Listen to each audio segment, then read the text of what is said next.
Hello दोस्तों, कैसे हैं आप लोग। आज की कहानी हमें हमारे ही एक सब्सक्राइबर भाई ने भेजी है। उन्होंने अपना नाम बताने से मना किया है, तो मैं आपको एक काल्पनिक नाम सुना के कहानी बताऊंगा। चलिए सुनते हैं उनके पॉइंट ऑफ व्यू से कहानी। मेरा नाम रफ़ीक है और मेरा एक छोटा सा गराज है। मेरी उम्र 28 साल की है। मेरी पत्नी फरहाना 25 साल की है। हम लोग नासिक के एक छोटे से गांव के रहने वाले हैं। ये घटना मेरे साथ इसी साल अप्रैल के महीने में घटी थी। मेरा ज़्यादातर वक्त गराज में ही गुजरता था। रात को घर आके मैं खा के सो जाता था। मैं मेरी पत्नी फरहाना को ज़्यादा वक्त नहीं दे पाता था। इससे वो हमेशा मुझसे चिढ़ी हुई रहती थी। पर लॉकडाउन होने से मेरे घर पे शांति का माहौल था, क्योंकि मैं घर पे ही रहता था। मैं अपनी ज़िंदगी से खुश था, पर अपनी पत्नी के बारे में कुछ ज़्यादा ही सोचता रहता था। हमारे 2 बच्चे थे, 2 ही बेटे थे। लॉकडाउन होने की वजह से मेरा काम भी रुक गया था। मैं ज़्यादातर अपना वक्त घर पे ही गुजारता था। फरहाना और मेरी अम्मी अब्बू खेत में काम करते थे। हमारा छोटा सा खेत था। एक दिन हुआ यूँ कि हम लोग खेत से काम ख़त्म करके घर जा रहे थे। तब मुझे टॉयलेट जाने की ज़रूरत महसूस हुई। काफ़ी शाम भी हो चुकी थी। मैंने सबको बोला कि मैं आता हूँ, आप लोग आगे बढ़े। मैं अपना काम ख़त्म करके चला गया। पहले 2 दिन सब कुछ ठीक रहा। तीसरे दिन रात को जब मैं नींद से उठा तो देखा कि मेरी पत्नी बेड पे नहीं थी।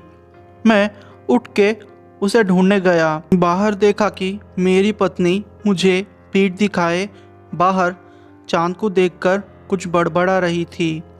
मैं उसके पास गया, मगर जब मैंने उसके कंधे पर हाथ रखा तो वो पीछे मुड़ी। जब मैंने उसका चेहरा देखा तो मेरे रोंगटे खड़े हो गए थे। वो एक भयानक चेहरा था।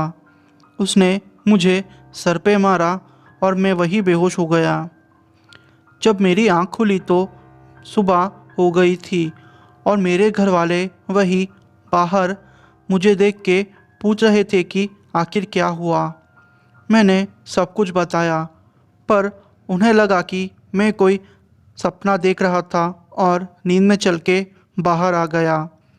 उसी दिन दोपहर को मेरे बच्चों को घर छोड़ के खेत गया और शाम तक आया तो मेरा पहला लड़का मुझे मरा हुआ पाया गया। मैं वो देखकर जैसे अंदर से टूट गया था। हम लोग बहुत रोए। दूसरे लड़के ने कहा कि उसने एक बड़े से आदमी को देखा था और फैज़ यानी मेरे पहले लड़का उसके पीछे चला गया। जब वो वापस आया तो बोला कि उसे सोना है और वो सो गया। बाद में वो कभी नहीं उठा। चौथी रात को हद हो गई। मेरी नींद रात के 2 बजे खुली। मेरी पत्नी बेड पे बैठकर मुझे देख रही थी। वो ज़ोर ज़ोर से सांस ले रही थी। वो मेरा गला ज़ोर ज़ोर से दबा रही थी। आँख खुली तो देखता हूँ कि मेरी पत्नी रूम में ही नहीं है। फरहाना मेरे दूसरे बच्चे के पास दूसरे रूम में सोई हुई थी। उसी दिन मेरी पत्नी ने 5 लोगों का खाना अकेले खा लिया। हम लोग वो देख के डर गए। हमने सोचा कि फैज़ के मरने के गम में फरहाना दिमागी रूप से बीमार हो गई है, थोड़े दिन में ठीक हो जाएगी। 5वीं रात बहुत डरावनी थी। मेरी पत्नी फरहाना एक भूत जैसे रूप में आ गई थी। वो ज़ोर ज़ोर से किसी आदमी के आवाज़ में चिल्ला रही थी। उसने अहमद यानी मेरे दूसरे लड़के को हवा में उछाल दिया। मेरा बच्चा तड़प तड़प के मर गया। मैंने फरहाना को बोला, ये क्या कर रही हो तुम? पागल हो गई हो क्या? वो ज़ोर ज़ोर से हंसी और वो मुझे मार रही थी। मैंने तुरंत आयतुल कुर्सी पढ़ना शुरू कर दिया। वो शांत हो गई। मेरे अम्मी अब्बू भी पता नहीं वो आवाज़ वो लोगों ने सुनी ही नहीं। दूसरे दिन मैं हमारे पास वाली मस्जिद के पास मौलाना के घर गया और उनको सारी बातें बताई। उन्होंने बोला कि वो अब कुछ नहीं बताएंगे। उन्होंने बोला कि मैं मेरी पत्नी को उनके घर ले आऊँ। हम लोग मोहल्ले के 4-5 आदमी फरहाना को बांधकर उठा के मौलाना के पास ले गए। वहाँ मौलाना ने सारी तैयारी करके रखी थी। जैसे ही मौलाना ने फरहाना के आँख में फूंक मारी तो ज़ोर ज़ोर से वो हंस के बोलने लगी। मर जाएगा तू मौलाना, तुझे मैं जिंदा नहीं छोड़ूंगा, तेरी नस्लों को तबाह कर दूंगा। पहले मुझे इसकी नस्लें भी तबाह करनी है, वो मुझे करने दे। मौलाना बोले, क्या बिगाड़ा है इस बच्चे ने तेरा? मेरी पत्नी बोली, पूछ ले इससे। मौलाना आंख बंद करके आयतें पढ़ने लगे। फिर मौलाना ने बोला कि मैंने जिस दिन जिस जगह पर टॉयलेट किया था वह जिनका बसेरा था। वो गुस्सा हो गए थे कि उनकी जगह को मैंने कैसे गंदा कर दिया।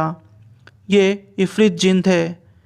ये जिन बहुत ख़तरनाक होते हैं। बहुत झाड़ फूँक करने के बाद भी वो नहीं माने।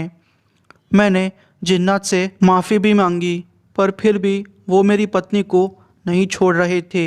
मौलाना ने हमें बाहर जाने को कहा और अंदर से दरवाज़ा बंद कर दिया। अंदर से बहुत सारी आवाज़ें आ रही थी, जैसे आदमी औरत एक साथ बात कर रहे हो। चीखने चिल्लाने की आवाज़ें आ रही थी और आखिरकार एकदम सब कुछ शांत हो गया। मौलाना ने सिर्फ मुझे अंदर बुलाया और तावीज़ को दिखा के मेरी पत्नी को पहना दिया और बोले कि इस तावीज़ को कभी मत उतारने देना, और कहा कि जिन्नात ने 1000 रसगुल्ले, 1 दर्जन नए कपड़े और 10 किलो गोश्त मांगा है फरहाना को छोड़ने के बदले।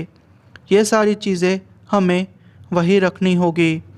हम लोगों ने ये सारी चीज़ें जिन्नात के कहने अनुसार वही रख दी और मेरी पत्नी फरहाना ठीक हो चुकी थी। अल्लाह के करम से आज सब कुछ ठीक है। आज तकरीबन 3-4 महीने हो चुके हैं और सब कुछ ठीक है, पर मैंने मरे बच्चों को खो दिया था। मैंने सोचा अब जी के क्या करूँगा, पर जीना था। मेरी पत्नी इस सदमे को सह नहीं पाई।